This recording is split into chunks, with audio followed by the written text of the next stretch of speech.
नमस्कार। चलतु आज संडे लंच रेसिपी मु कौन बनाऊँगी किपरि भाव में बनाऊँगी चलतु आम देखा। देखो प्रथम तातीगला कड़ाई से तेल देदेली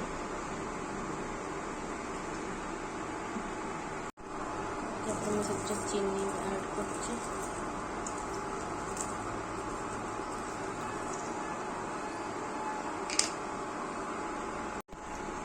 चीनी रेड हो आसला देखो गोटा मसला सब देली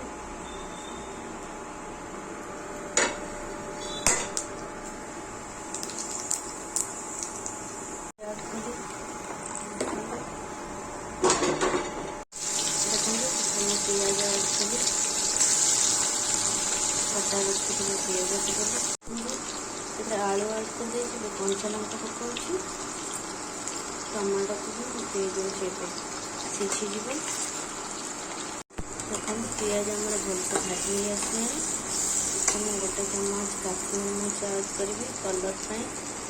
देखो तरकारी कलर बहुत बढ़िया आस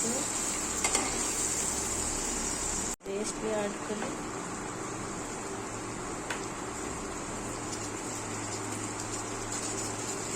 रसुण पेस्ट ऐड कर देखो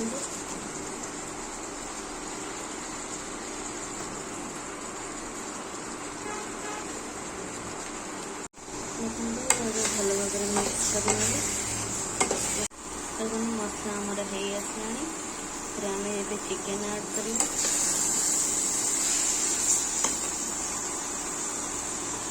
देखो मुझे देखी नी गोटे घंटा पूर्व मैरिनेट कर रखी दही काश्मीर मिर्च हल्दी लुण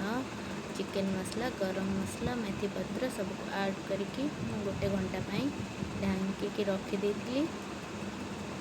एबे आम चिकेन कढ़ाई रे देबा चिकेन ऐड करी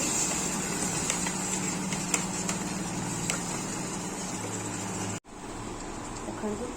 चिकेन ऐड कर दीजिए गोलेगा एटा तो छोट जगटा जगह हेनी ए बड़ जगह को बाहर करदेवी मुझे जना ना अधिक चिकेन आसी देखो मैं चिकेन टा गोटे भलसे गोलेबी आउे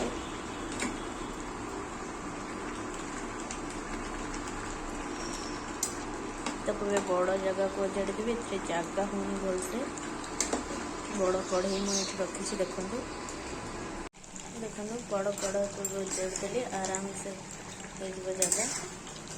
बड़ कढ़ई गोलेवाई भलसे जगह मिलगला फ्री हो ना देखु मझे मझे एमती चेक करवा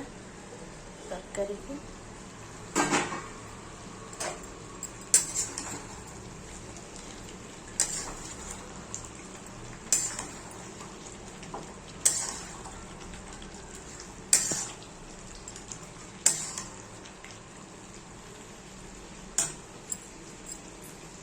देखो मैं भात बसई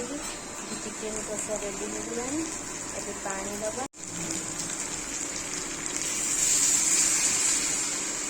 पानी देके कुछ समय छाड़ीदबा फुटी गले बाहर करदबा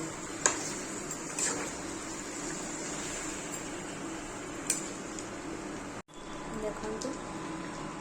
देखो तरकारी फुटी आसला गरम मसला मुझे दे दूँ मेथी पत्र दे दूँगी ढांकी नवा तापर से धनिया पत्र ऐड कर दूँगी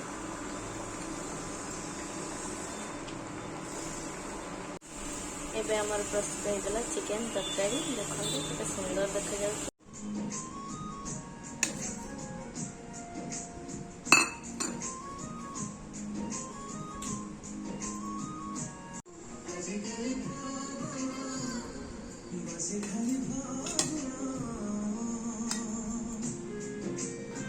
देखो आज लंच आम कौन खाइब भात